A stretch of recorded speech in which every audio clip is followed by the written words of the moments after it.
পাপিষ্ঠ বান্দার রূহটারে কবজ করার জন্য তার একেবারে কাছের মধ্যে গিয়া তার দেহের ভিতর ডুব দেওয়ার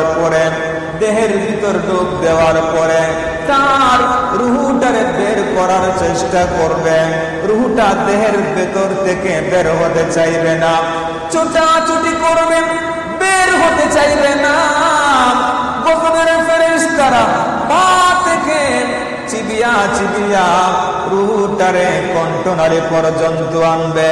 কণ্ঠনালী পর্যন্ত আনার পর একটা ডাক দিয়া দিব, ইয়া খাবিসা উখরুজি ইলা গাদাবিল্লাহ। হে পাপিষ্ঠ আত্মা, আল্লাহর ক্রোধের দিকে, অসন্তুষ্টির দিকে তুমি বের হয়ে যাও। আল্লাহর জাহান্নামের শাস্তি ভোগ করার জন্য তুমি বের হয়ে যাও। এইরকম ভাবে যখন বারবার ডাকতে থাকবে মালাকুল মউত, এইরকম ভাবে তার রূহটারে কবজ করবে। জোরে বলেন নাউজুবিল্লাহ,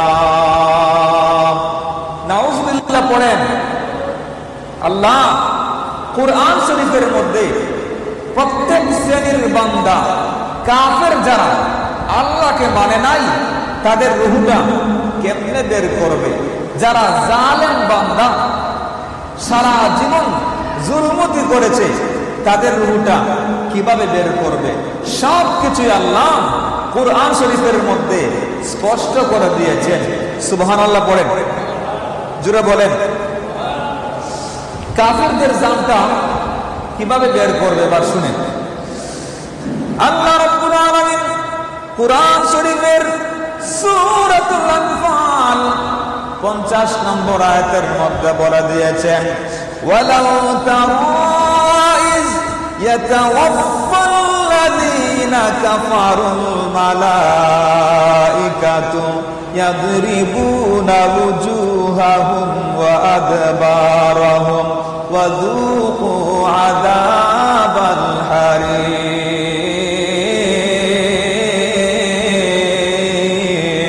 আল্লাহু আকবার। আল্লাহ রাব্বুল আলামিন বলেন, হে আমার নবী, আপনি কখনো দেখতে পাবেন ইজ যখন ইয়াতাওয়াফা মানে বের করা হবে, জানটা কবজ করা হবে। আল্লাযীনা কাফারুল মালাইকা, গজবের ফেরেশতারা কাফের বান্দাদের রূহটা যখন বের করবে, বের করার সময় ইয়াদরিবুনা, তারা আঘাত করতে থাকবে, উজুহাহুম, তাদের চেহারার উপর দিয়া সামনের মধ্যে আক্রমণ করবে, উজুহাহুম, চেহারার মধ্যে আক্রমণ করবে, ওয়া আদবারাহুম, পিছনের দিকে আক্রমণ করবে। সামনের মধ্যে যাইতে পারবে না, পিছনের মধ্যে পালাইবার মতন কোন রাস্তাও থাকবে না। নাউজুবিল্লাহ পড়েন। এইরকম ভাবে গজবের ফেরেশতারা কাফের বান্দার রূহটারে বের করার জন্য সামনের মধ্যে ভয়ঙ্কর রূপে আঘাত করবে, পিছনের মধ্যে আঘাত করবে। ওয়াজুকু আযাবাল হারিক, আগুনের যন্ত্রণা, আগুনের স্বাদ গ্রহণ করার জন্য, জাহান্নামের শাস্তি ভোগ করার জন্য জমিনের মধ্যে অনেক আঘাত করার মাধ্যমে তাদের রূহটারে বের করবে। জুড়ে বলেন নাউজুবিল্লাহ। ইজ ইয়াতাওয়াফফাল্লাযীনা কাফারুল মালাইকা, গজবের ফেরেশতারা কাফেরদের সামনের দিকে আক্রমণ করবে, পিছনের দিকে আক্রমণ করবে, আর তাদেরকে আক্রমণ করতে করতে তাদের রূহটারে বের করবে জাহান্নামের আগুনের শাস্তি দেওয়ার মাধ্যমে। জুড়ে বলেন নাউজুবিল্লাহ, আরো জুড়ে বলেন। এটা হলো কাফের যারা আল্লাহকে মানে নাই, তাদের দুনিয়ার জমিনে রূহ বের করার সময় শাস্তি, তারপরে পরকালে তারা থাকবে। ওয়ালিল্লাযীনা কাফারু বিআয়াতিনা, যারা আল্লাহর আইনকে, যারা আয়াতকে যারা অস্বীকার করেছে, তাদের জন্য আযাবু জাহান্নামা ওয়া বিসাল মাসির। কিয়ামতের ময়দানে আল্লাহ রাব্বুল আলামিন তাদেরকে জাহান্নামের ভয়ঙ্কর শাস্তি দিবেন। জোরে বলেন নাউজুবিল্লাহ। কিয়ামতের দিন তারা জাহান্নামের মধ্যে থাকবে, যে জাহান্নাম হবে সর্বোচ্চ স্তরের নাম, জায়গার নাম আগুনের গর্ত, আর তারা চিরস্থায়ী সেখানে শাস্তি ভোগ করবে। নাউজুবিল্লাহ পরে। এবার আসেন, যারা জুলুম করে মানুষের উপরে, আছে না নাই? আচ্ছা, যারা জুলুম করে তাদেরকে কি বলা হয়? জালেম বলেন না, কি বলা হয়? জালিম। যুগে যুগে জালেমদের সংখ্যা ছিল, এখনো আছে না নাই? কিয়ামত পর্যন্ত থাকবে। জালেম যারা শক্তি আছে, হাত দ্বারা আক্রমণ করে মানুষকে বিভিন্নভাবে আক্রমণ করে যারা জুলুমের শিকার হয়, এই মাজলুম তারা যখন দোয়া করে আল্লাহর দরবারে কবুল হয়ে যায়, বদদুয়া করলেও কবুল হয়ে যায়। আল্লাহু আকবার। আল্লাহর হাবিব বলেন, সালাসু দাওয়াতিন মুস্তাজাবাতুন লা শাক্কা ফিহিন দাওয়াতুল মাজলুম দাওয়াতুল মুসাফির দাওয়াতুল ওয়ালিদি ওয়ালিওয়ালাদিহি। আল্লাহর হাবিব সুনান তিরমিজি শরীফের মধ্যে বলেন, সুনান আবি দাউদ শরীফের মধ্যে বলেন, যারা জালেম, যারা মাজলুম বান্দা রয়েছে, মাজলুম যখন দোয়া করে কবুল হয়ে যায়, মাজলুম যখন বদদুয়া করে বদদুয়াটাও কবুল হয়ে যায়। জোরে বলেন সুবহানাল্লাহ। জালেমের শিকার হয়ে, মাজলুমের শিকার হয়ে যদি জালেমের উপর অভিসম্পাত করে, আল্লাহ তারে ধ্বংস করে দিবেন। একটা সেকেন্ড সময় আল্লাহ তারে কি করবেন না, স্যাক্রিফাইস করবেন না। এইরকম ফেরাউন, সে বড় জালেম বাদশা ছিল, নমরুদ বড় জালেম বাদশা ছিল, আল্লাহ তাদেরকে ধ্বংস করে দিয়েছেন। ফেরাউনের লাশ আজ পর্যন্ত আল্লাহ টাটকা রেখেছেন শিক্ষা নেওয়ার জন্য। আল্লাহু আকবার বলেন। সুতরাং মানুষের উপর জুলুম করবেন না। মুসলমান কাকে বলা হয়? যার হাত থেকে, জবান থেকে অপর মুসলমান নিরাপত্তা লাভ করবে, প্রতিবেশী নিরাপত্তা লাভ করবে, তাদেরকে মুসলমান বলা হয়। নবীজি বলেছেন, আমার দেশের কোন উম্মত তার প্রতিবেশীকে নিরাপত্তা দিবে, প্রতিবেশীর হক আদায় করবে, অপর মুসলমান ভাইয়ের বিপদে দৌড়াইয়া যাবে, আগায়া যাবে, মুক্ত করে দিবে। আল্লাহ তারে কিয়ামতের দিন জাহান্নামের আগুন থেকে মুক্ত করে দিবেন। আরো জোরে বলেন। সুতরাং আমাদের কোন কাজকর্মের দ্বারা প্রতিবেশী কষ্ট পাক, এরকম কোন কাজ আমরা করব না। আমরা সামাজিক জীব। আমরা কি সামাজিক জীব? মানুষ একা বসবাস করতে পারে না। Man can not without living the society. মানুষ একা বসবাস করতে পারে না। একে অপরের সহযোগিতা নিবে এবং সমাজে বসবাস করবে, এটাই হলো স্বাভাবিক। আর আপনি যখন আপনার প্রতিবেশীর হক আদায় করবেন, আপনি আল্লাহর পক্ষ থেকে এর যাজা এবং প্রতিদান পাবেন। সুবহানাল্লাহ। আরো জোরে বলেন সুবহানাল্লাহ। আর মনে রাখবেন, যারা জালেম, এই সকল জালেমদের মৃত্যুর ব্যাপারে আল্লাহ কোরআন শরীফের সূরা আল আনফালের মধ্যে আল্লাহ 93 নম্বর আয়াতের মধ্যে বলে দিয়েছেন, ওয়ালাউ তারা ইযিজ যালিমুনা ফি গামারাতিল মাউতি ওয়াল মালাইকাতু বাসিতু আইদিহিম আখরিজু আনফুসাকুম আল ইয়াওমা তুজজাউনা আযাবাল হুন। আল্লাহু আকবার বলেন। আল্লাহ রাব্বুল আলামিন কোরআন শরীফের মধ্যে সুন্দর করে বলে দিয়েছেন, দুনিয়ার মধ্যে যারা জুলমতি করো, মানুষের উপর অন্যায়ভাবে অত্যাচার করো, তোমরা শুনে রাখো, তোমাদের সামনে যখন মালাকুল মউত আসবে, গজবের ফেরেশতা নিয়ে তোমাদের কাছে আসবে, আসার পরে আল্লাহ বলেন, ওয়ালাউ, আর যদি তারা মানে দেখতেন, মানে দেখবেন, ইস যখন জালিমুনা জালেম বান্দা যারা ফি গামারাতিল মাউত, গামারাতিল মাউত মানে মৃত্যুর গভীর যন্ত্রণা, বিষাক্ত যন্ত্রণাকে গামারাতিল মাউত বলা হয়। ওই সময় ওয়াল মালাইকাতু বাসিতু আইদিহিম, এই সকল জালেম বান্দার রূহটারে কবজ করার জন্য গজবের ফেরেশতারা আসবে। মালাকুল মউত আসার পরে তাকে বলবে বাসিতু আইদিহিম, হাতকে তারা প্রশস্ত করে দিবে, রাগের হাত আঘাতের ভঙ্গিতে বাড়িয়ে দিবে।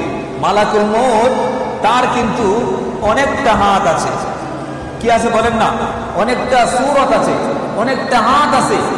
ভয়ঙ্কর সূরত নিয়া তার ক্রোধের হাত, রাগের হাতটাকে বাসিতু আইদিহিম, হাতটাকে প্রশস্ত করে দিবে আর বলবে আখরিজু আনফুসাকুম, তোর জানটা নিজে নিজেই বের কর। নাউজুবিল্লাহ করে আর জোরে বলেন আল্লাহুম্মা সাল্লি আলা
বের করার সময় তার সামনে হাজির হওয়ার পরে তার দিকে ক্রোধের হাত বাড়িয়ে বলবে হে নাফরমান বান্দা, জীবনে এই হাত দিয়া বহু মানুষকে আক্রমণ করেছিস, জীবনে বহু অন্যায় করলি, বহু অত্যাচার করলি, আজকে তোর হাত দিয়া তোর জানটারে বের কর। আখরিজু আনফুসাকুম আল-ইয়াওমা তুজজাউনা আযাবাল হুন, তোর জানটা নিজে নিজে বের কর, তোর জানটা নিজে নিজে টেনা হেসরা করে বের করে দে। আজকে তোর লাঞ্ছনার দিন, আজকে তোর শাস্তি ভোগ করার দিন। আজ থেকে বরজাখী জীবনের প্রত্যেকটা দিনে তোকে লাঞ্ছনা ভোগ করতে হবে, জাহান্নামের শাস্তি ভোগ করতে হবে। জুড়ে বলেন নাউজুবিল্লাহ। জাহান্নামের আগুন আল্লাহ, জাহান্নামের আগুন আল্লাহ সইতে পারবো না, দুনিয়াতে নৌকা দাইয়া কবরে কাদায় না, দুনিয়াতে নৌকা দাইয়া আসরে কাদায় না। আল্লাহুম্মা সাল্লি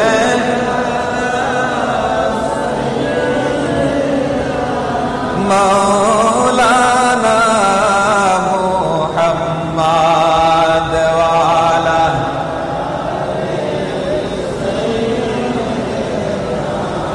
মাওলানা। তাহলে আমরা জালেম বান্দা, যারা জালেম বান্দা বান্দির রুহু কবজ কিভাবে করবে এবং কাফের যারা তাদের রুহুটা কিভাবে বের করবে। এবং গত শুক্রবারে আমরা শ্রবণ করেছি নেককার বান্দা রুহু কিভাবে কবজ করবে। এই নেককার বান্দা আর পাপিষ্ঠ বান্দা জানটা বের করার ধরন কি এক রকম হতে পারে না, অনেক পার্থক্য আছে। বের করার সময় পার্থক্য আছে, রুহুটা বের করার সময় কোথায় নিয়ে যাবে এবার আমরা শুনবো। আমরা গত শুক্রবারে আলোচনা করেছিলাম নেককার বান্দার রুহুটা ইল্লিনের মধ্যে আপনার রেজিস্টার, সেখানের মধ্যে আরশের নিচে সপ্তম আসমানের উপরে অবস্থান করে। সুবহানাল্লাহ। আজকে আমরা জানবো বদকার বান্দা, পাপিষ্ঠ বান্দা, বেনামাজি বান্দা, নাফরমান বান্দা, জালেম বান্দা, কাফের কুফার, ফাজের ফুজ্জার যারা, ফাসিক বান্দা যারা আছেন তাদের রুহটা বের করার পরে কোথায় অবস্থান করবে এবার শুনেন। এই মালাকুল মউত যখন টেনাহেসরা করে তার রুহটারে বের করবে, কষ্টের কিছু ধরন আছে। কি আছে? ধর্ম আছে। নবীজি বলেছেন হুয়া আশাদ্দু মিন সালাসা মিআতি দরবাতিন বিসাইফ, অর্থাৎ একটা জীবন্ত মানুষকে ধারালো অস্ত্র দিয়া, তরবারি দিয়া যদি 300 আঘাত করা হয় তাহলে বলুন এই মানুষটা কি পাবে? কষ্ট লাগবে না? কষ্ট লাগবে না? একটা জীবিত ছাগলকে যদি জবাই না করে তার চামড়াগুলি ছিঁড়ে ফেলা হয় কি হবে? কি হবে বলেন না? অনেক উপমা দিয়েছেন নবীজি। তোর মধ্যে একটা হলো রুহটা যখন বের করবে কি পরিমাণ কষ্ট হবে। হুয়া আশাদ্দু মিন সালাসা মিআতি দরবাতিন বিসাইফ, তরবারির 300 আঘাতের চেয়েও কষ্টকর হবে বদকারের মৃত্যুর সময়। নাউজুবিল্লাহ করে। আরেকটা উপমা দিয়েছেন আপনার কাঁটা বিশিষ্ট একটা ডাল, গাছের ডাল কাঁটা বিশিষ্ট, যদি কারো গায়ের মধ্যে জোর করে প্রবেশ করানো হয় তাহলে তার চামড়া, মাংস, রগ এগুলি ছেদ করে ভিতরে ঢুকবে না। তখন আবার যদি উল্টার দিকে টান দেওয়া হয়, এই যে গাছের ডালের মধ্যে কাঁটা আছে না, কাঁটার মধ্যে রক্ত আসবে না, মাংস আসবে না, রগগুলি ছিঁড়ে আসবে না, ছিন্ন ভিন্ন হয়ে আসবে। এইরকম ভাবে মালাকুল মউত ওয়ান্নাজিআতি গারকা নাযাহা ইয়ানজাউ গারাকা ইয়াগরাকু, তেনাহেসা করে বের করবে। গারকুন মানে ডুবে যাওয়া। অবিষ্ট বান্দার দেহের ভিতরে ডুব দেওয়ার পরে রুহটারে ধরতে চাইবে, ধরা দিবে না। পায়ের দিকে গেলে মাথার দিকে আসবে, মাথার দিকে গেলে পায়ের দিকে যাবে, ধরা দিতে চাইবে না। কারণ মালাকুল মউতে ক্রোধের হাত, রাগের হাত, শাস্তির হাত থেকে, ভয়ঙ্কর রূপ থেকে সে দেহের ভেতর থেকে বের হতে চাইবে না, কবর দেশে যাইতে চাইবে না। নাফরমান কবরের মধ্যে গিয়া আল্লাহর সামনে তার চেহারা কি করে দেখাবে? গোটা জীবন গাদ্দারি করেছে, মাস্তানি করেছে, সিজারি করেছে, মানুষের হক নষ্ট করেছে, মানুষের মনে আঘাত দিয়েছে। এইরকম নাফরমান কিভাবে তার চেহারা আল্লাহর দরবারে দেখাবে? কেমনে দেখাবে? এই আশঙ্কায় রুহটা বের হতে চাইবে না। মালাকুল মউত অসংখ্য ফেরেশতা নিয়া তার রুহটারে মজবুত করে ধরবে, একটা টান দিয়ে তেনাহেসরা করে বের করবে। নাউজুবিল্লাহ। বের করার পরে কাঁটা যুক্ত একটা রুমাল অথবা কাপড় এটা দিয়ে বাইন্ডিং করবে, প্যাকেট করবে। কারণ পাপিষ্টের রুহ বের করার পরে আপনার একটা দুর্গন্ধ বের হবে। এই দুর্গন্ধ থেকে বাঁচার জন্য ফেরেশতারা বাইন্ডিং করার পরে উপরের দিকে নিয়ে যাবে। কোথায় বলেন না রে বাবা? উপরের দিকে প্রথম আসমানের মধ্যে যাবে। আসমানের দরজা খুলে দেওয়া হবে না। ফেরেশতা বলবে এটা তো কেমন চিনি, তো নাফরমান ছিল, এত জালেম ছিল, এত মুশরিক ছিল, এত মুনাফিক ছিল, এত পাপিষ্ঠ ছিল, সুতরাং তার রূহটারে উপরের মধ্যে নেওয়ার কোনো পারমিশন লা তুফাত্তাহু লাহু আবওয়াবুস। আল্লাহ রাব্বুল আলামিন বলেন লা তুফাত্তাহু লাহুম আবওয়াবুস সামা,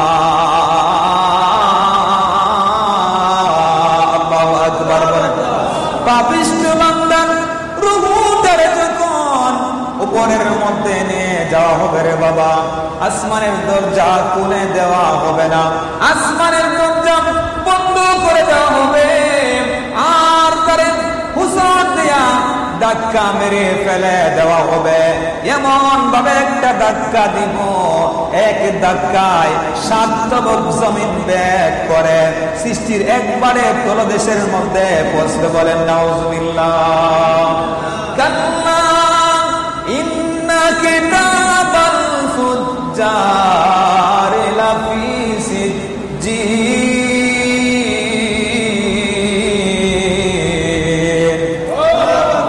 সিজ্জিন, মানে বন্দিশালা, কারাগার, জেলখানা। দুর্লেখাল জেল, এটা কি বলি আমরা? বলেন না রে বাবা, জেল কারাগার।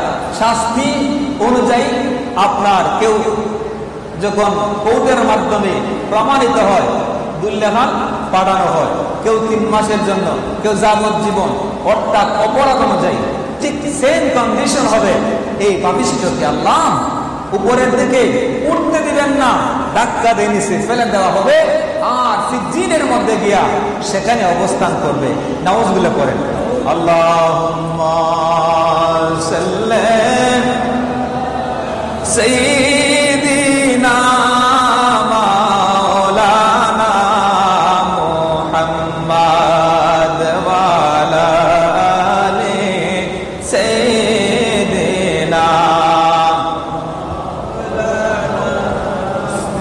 তাফসীর ইবনে আব্বাস, রাইসুল মুফাসসিরিন, ইবনুল উম্মাহ সাইয়্যিদুনা আব্দুল ইবনে আব্বাস বলেছেন, ফি আসফালিল আরদিস সাবিআ, অর্থাৎ পাপিষ্ঠ আত্মারে, রূহটারে এমন ভাবে ফেলে দেওয়া হবে, আপনার প্রথম আসমান থেকে 7 তবক জমিনের নিচে চলে যাবে।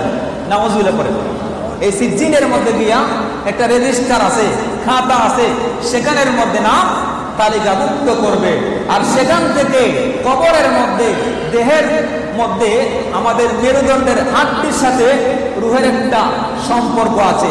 অনেক মানুষের লাশ যদিও পচে যায়, কিন্তু হাড্ডি এমন একটা সৃষ্টি আছে আল্লাহর, এটা পচে না, গলে না। রুহুটারে এই হাড্ডির মধ্যে ফিট করে দেওয়া হবে। আল্লাহু আকবার বলেন।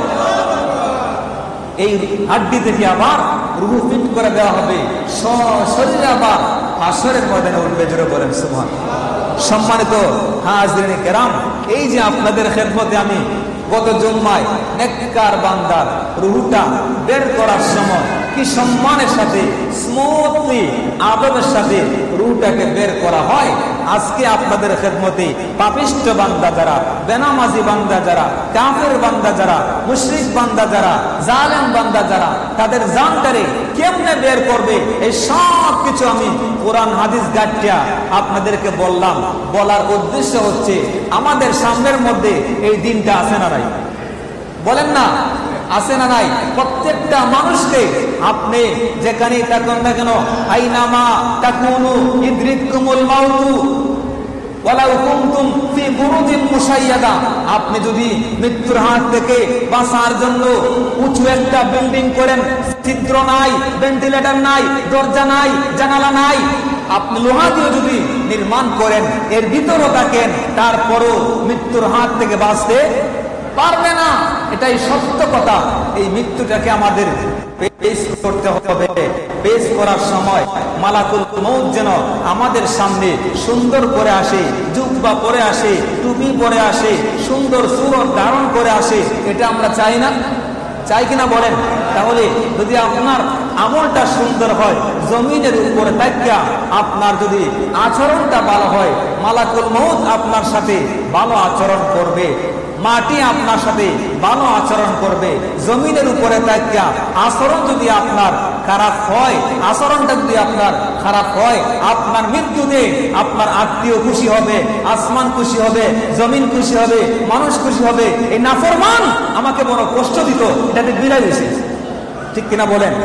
সুতরাং এমন জীবন করিব গঠন, মরিলে হাসিবে তুমি, কাঁদিবে ভুবন। এই জন্য আমরা আমাদের যেন মৃত্যুটা যেন সুন্দর হয়। একটা কথা মনে রাখবেন, ধারণা করবেন না আমার বয়স 100 না হলে বার্ধক্য না হলে আমার মৃত্যু হবে না, এই ধারণা করবেন না। ইমাম হাসান বসরি রহমাতুল্লাহ আলাইহি ইনি সব সময় কথাটি বলতেন, গাছের মধ্যে যখন ফুল ধরে ফল ধরে সমস্ত ফুল ফল পরিপক্ক হয় না, অনেকটা সময়ের আগেই ঝরে যায়। প্রত্যেকটা মানুষ সেম কন্ডিশন। আপনি বাগানের মধ্যে 100 চারা রোপণ করলেন, প্রত্যেকটা চারা জিতা হয় না, অনেকটা মারা যায়। এই রকম ভাবে প্রত্যেক মানুষ 70 বছর হতে হয় না, 80 বছর হতে হয় না, এর আগেই মালাকুল মউত চলে আসে। সুতরাং আমাদের সব সময় মৃত্যুর প্রস্তুতি আমরা গ্রহণ করব, আমরা সত্য কথা বলবো, আমরা প্রতিবেশীর হক আদায় করব, আমরা মানুষের হক আদায় করব, আমরা আল্লাহ এবং রাসূলের হক আদায় করব। আমরা যারা চাকরি করি, ব্যবসা করি, ক্ষেত খামারে কাজ করি, দিন মজুরের কাজ করি, যারা যে পেশার মধ্যে আছি, আমরা যেন সৎভাবে যেন আমরা আমাদের ইনকামের সোর্স যেন আমরা বৃদ্ধি করতে পারি, সৎভাবে যেন জীবন যাপন করতে পারি। তাহলে ইনশাআল্লাহ আল্লাহর পক্ষ থেকে আপনার উপর রহমত, ইজ্জতের জীবন, দুনিয়াতে সম্মান দেওয়া হবে, আখিরাতেও আপনাকে সম্মানিত করা হবে। আমার আল্লাহ পাক যেন আমাদের সবাইকে কবুল করে, জোরে বলি আমিন। আরো জোরে বলি আমিন।